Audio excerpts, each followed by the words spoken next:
stay consistent.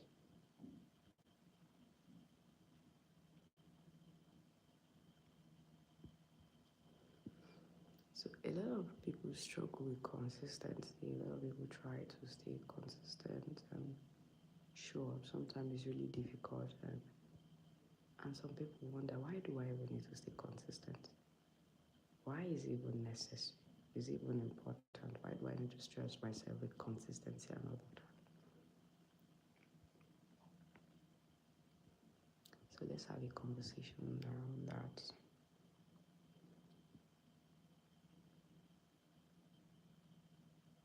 It's Monday for some people. For some people, it will soon be Monday. It's already late, 1 a.m., 2 a.m., or 3 a.m.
Kevin, it's good to see you. Are you not going to sleep? Kevin, did you watch my tournaments? Did you watch the tournaments? This is not Uganda. I'm not in Uganda.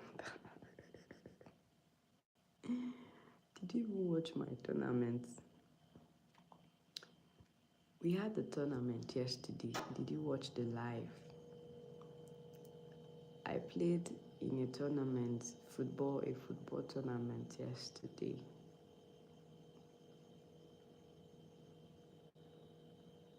It's not, it's not a, oh, it's good to rest. I wish I can rest too, because this, I am very tired sincerely. I wish I can just take a break, but unfortunately, it's not possible for me to take such break right now because I'm in the peak of my research, and it requires a lot of active participation. Oh, it's already getting very late. It's almost 9 a.m. here.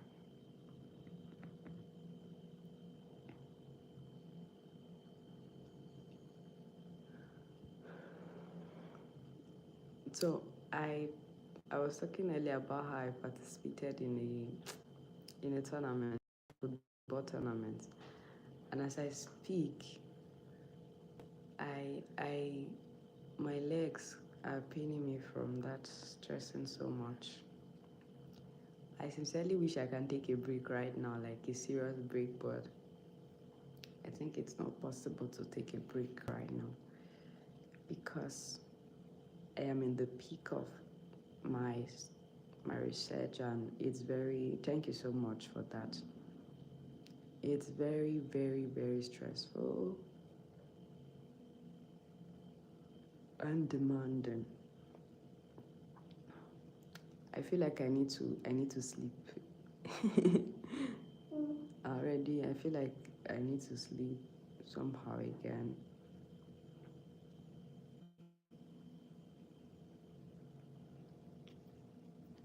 Thank you for always showing up. Even though when you come on live on my stream, you always try to look for my trouble.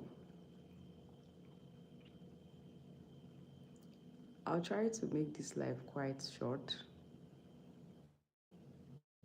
I can see that we don't even have, you're the only one on the live right now. Okay, someone has joined, one or two persons on the live, so I would keep it quite short. Yes, I would probably take a nap. I think maybe much later, or if I can, because today too I have there's a lot for me to do, and yes, we did well. Do you know we had two teams under my coach and under the that were representing Africa. We took first and third place, so we won. And we qualified for the next tournament. We're going to play the finals. We're going to play the finals next. I don't know when, but we qualified. We we won. We won first place and third place in the tournament. So we came home with we won. We came home with celebrations. We did well. But you know the interesting thing yesterday? I had no idea there was such level of um, cheating and a lot of those guys tried so hard to make us not to win. Do you know they brought men to play with us? Do you know what it means that you would bring men to play with women when they are not, their strengths are not even equal? How do you even do that? They brought men to play with us. Like a team of just, it's not like a normal, because of course the field is very small, so it's not, okay, good night. Thank you for joining. Thank you so much. Do you know what it means that, yes, men came to play with us? A team that is just very small because it's a very small field, and then we had like 5 person playing in a team. And imagine out of 5 person, there are 3 males playing with you against. I mean, some of them came. The last tournament was in December, so some of them had like this mindset. They heard that Africans, they play, African females play so much that they are good and all of that, and then they came with machineries. Yesterday, I mean, someone almost injured me. Like, they injured me, not almost. Someone shot a ball, a male shot a ball at my tummy. Do you know what it means when, you know how much force a guy uses? And he shot this ball so hard. Of course, it was not deliberate. You know, it's part of the game where somebody shoots a ball and accidents and mistake.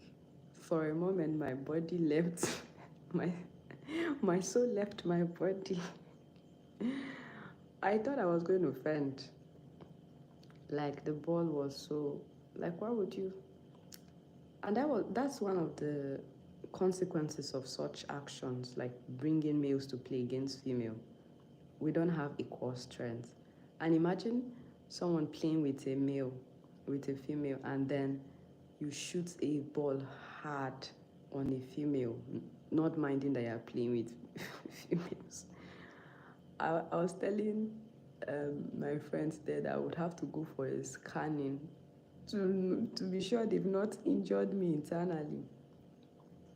It was wild yesterday. The same shot somebody gave me, someone gave another lady and she fainted. They had to rush her. The medics had to take her out of the field. They took her yesterday because she couldn't walk, she couldn't stand. The same way that somebody shot at me. After they shot at me, I still continue playing the game. Yesterday, there was so many. There was a referee they brought. We had one day. It was a distance. It was a draw. No, nobody. It was 0-0. Do you know this guy? The one taking the one of the referees taking the points or whatever. He wrote 0-0. He wrote 1-0 against us. Like, are you? The referee had to. Even when we told the referee to go and tell the guy to change it, he refused. The referee was saying he doesn't know. Like, how can you say you don't know because you want it to be at the favor of the other people? We had to insist. And we didn't even know it was some person that saw him writing 0-1. Like, how do you... Fortunately, we insist. We had to call our opponents to come and even tell them that no, we didn't lose the game. We won the match. I mean, we didn't win. It was a draw. That one is different, but this one is. They were not. It was a normal football, and they were playing with. Do you know? They were playing with anger. They were playing like it was a war. They came with so much anger, and I was like, we came very casually. We came very casual, thinking it's just like it's just fun, it's a game, or it's just a competition, just to. And then yesterday they just decided to put the tournament to celebrate International Children's Day, and then someone came with fire and brimstone, and then they came with a lot of tactics too. I've never seen such level of cheating before. Like, first of all, you want to make us lose our match, and the referee just kept blowing. Any small thing, he blows the whistle. He blows the whistle. He blows the whistle, blows the whistle. And there was a match we were playing, which we would have won. Those people, immediately they scored one goal. The referee blew the whistle. Meanwhile, the game was not over. Because he knew that if we continue, we're going to equalize with them, and they wanted them to be ahead of us. And that was the only match. Out of we played up to 10 matches or close to that number. That was the only one that we lost. But the guy made sure that those girls, that team, and that was the team that had a male on it. They scored the goal, and then the guy blew the whistle. It was not even yet time for the game to be over. How do you do that? You just blew the whistle, and everybody just. It was not a fair game. It was not a fair game, and but eventually we won. We still won, and we still qualified for the main tournament. I don't even know the names of the teams, but they were mostly there were some from Russia. They were mostly Russian teams, but I didn't even know what they were representing and who they were representing. But I didn't even bother. They were calling the names of the teams. Why? I developed cough from the match too, because I was shouting and screaming on top of my voice yesterday. But it was there was this, they brought, it was not, for we too, we had a disadvantage. They had an advantage too. The teams there were, we saw a lot of professional footballers with, they had been training. We had no chance. They told us we didn't get to know about it early. It was just supposed to be like a small competition. So we had not even trained. None of us trained before that match. We just showed up. So you can imagine that. And there were people who had been training, But despite that, we're still able to do something. Of course, the main tournament that is coming, we would train for it. We would not just show up. So someone was saying yesterday that they told him that African ladies can play football so much and they are very strong. So the yes, I remember. I drank water though. I drank water later, but I think he also gave me catarrh and cough, but I took medications earlier. I would probably maybe take hot water and just rest a bit. But of course, I don't even have the luxury to rest right now. I need to go to the lab. I need to go to the lab to run my experiments. I have a lot of experiments to run, so I would probably not. I would not do this thing today. I wanted to share the updates about the match earlier, but then I decided to talk about something. I checked that. I saw that the people in my subscribers were searching for this thing, and I know I've talked a lot about consistency so much, but overall the game was interesting. I wanted to use it to while away time, and I wanted to also use it to like distract my mind a bit because I just lost a friend, and also it's my grandpa's 1 year anniversary since he died. So I didn't want to stay at home and start feeling very, very, very emotional. We've been hoping and praying for a friend of ours to survive, and then she was supposed to go for a surgery, and then she didn't make it. She died before the surgery, and she was someone who was very impactful in my life, who was such a very great friend. And so I'm still kind of in denial of her demise, but um, I kind of like wanted to distract myself. That's why I had to go for that. That was one of the reasons I had to participate in that game to distract myself. And so maybe if I have time, I would probably put the videos together into something. Maybe I'll post it about the tournament. Thank you so much. Thank you for your concern. I guess I'll be fine. It's just one of those things where you are so hopeful. One of the things that broke her heart because she was a classmate. We went to the same high school, secondary school, and so she was very close to us. And when we got to know she was sick, we all gathered around her. Every one of us in the class, friends and family, everybody was so supportive. We were trying to raise funds for her for the surgery because the surgery was very expensive. And she has been spending a lot of money for the surgery. She has been spending a lot of money for the sickness for a while. So this time around, we were so supportive and very hopeful. We were praying, we were hoping, and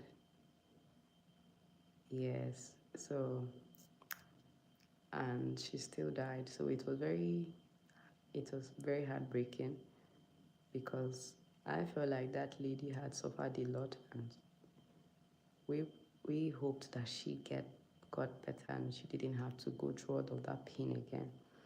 But when she went, we were like, okay, maybe she should just go and rest instead of going through so much pain. So I just heard the bad news 2 days ago, so I decided to like, okay, I needed some form of distraction. Yes, and then 1st and 2nd of June is supposed to be the death anniversary, 1 year anniversary of my grandpa's death, and so I was like, I needed some form of distractions so that I can take my mind off it and so I don't think so much. And so, but I think it worked because I was excited at the at the football tournament yesterday. I was very excited and I was like, um, I was very happy. It was a good distraction, even though now I'm left with so much body pains.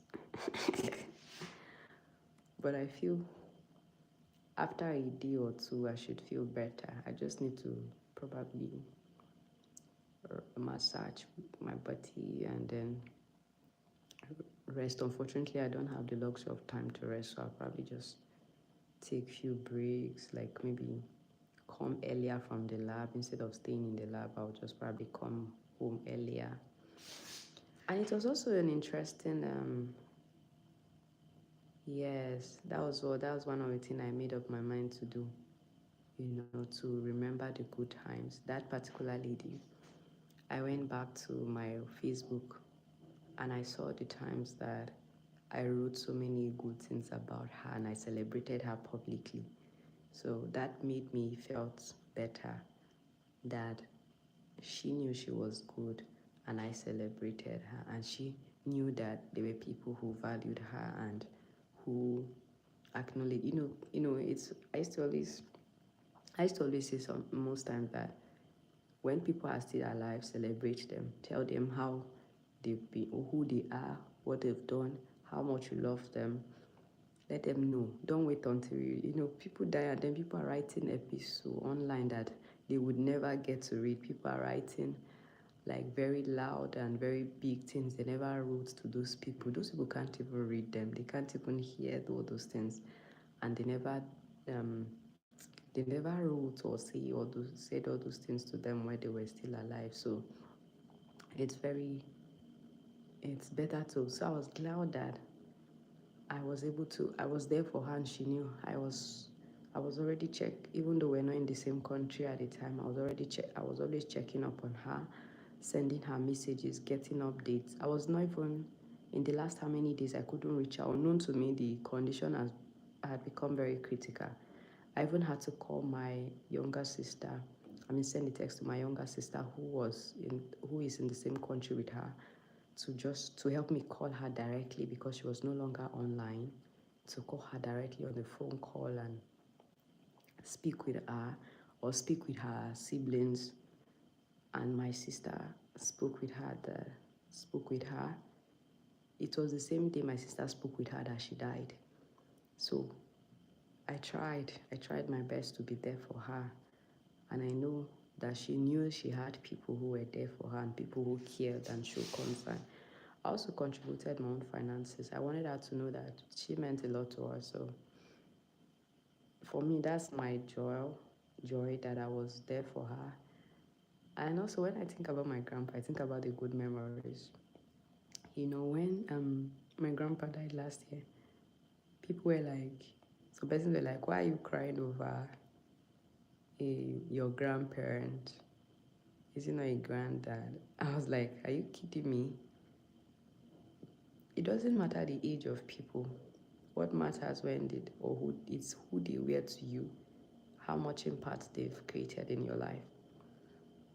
For some persons, they don't know what grandparents are. Some of them have never even seen their grandparents.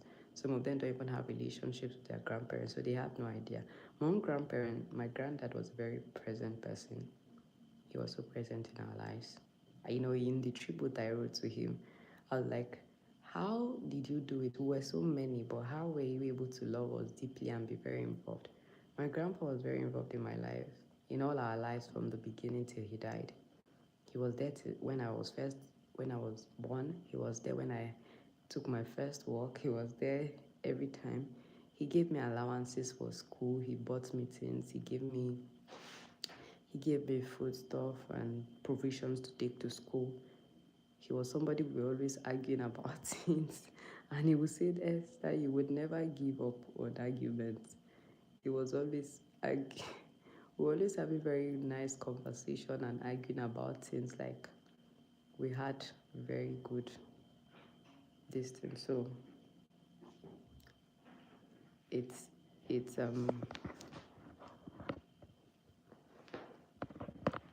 so you realize that the impact people create in your life and who they were to you would determine how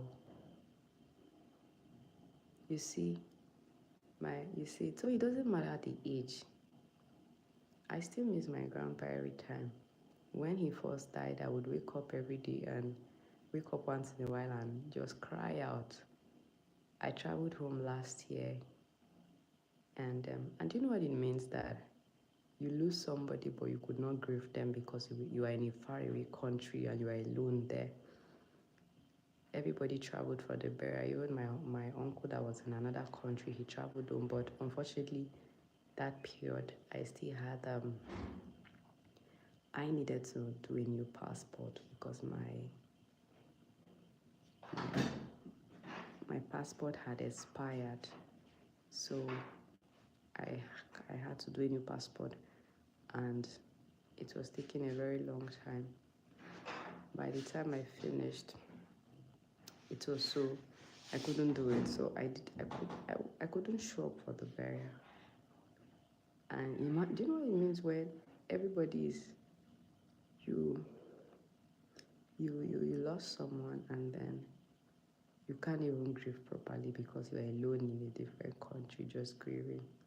Alone, you can't scream, you can't cry, you just I was grateful for my friend when she came and she took me out and she was like, let's go outside. If you want to scream, you can scream. And she really because and everybody was out there, everybody was at home. Everyone traveled for the burial. My uncles, my aunties, my siblings, my cousins, they all traveled. And here was I, just nobody. I was just so it was even more heartbreaking for me. But last year, December, I traveled home and I went to his graveside. Like, oh, Grandpa, you didn't wait for me. And you were so.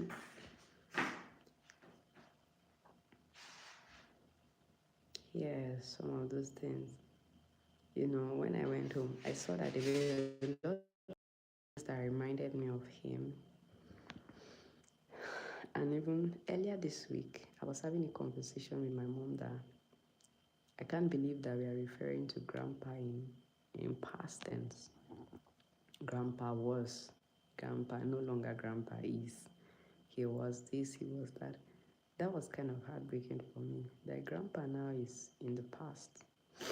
Well, when we think about the legacy that he laid, when we think about how much of a blessing he was to us, he was very impactful. He was that person who was there for everybody and whose presence in our life made us very, very,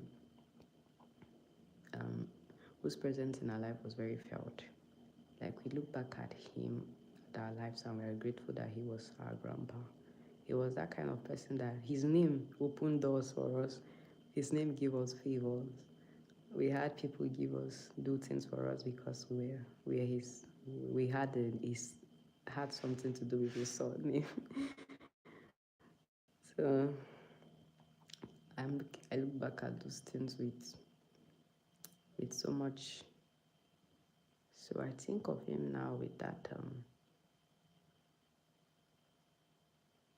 Okay, thank you so much. I'm even ending the live.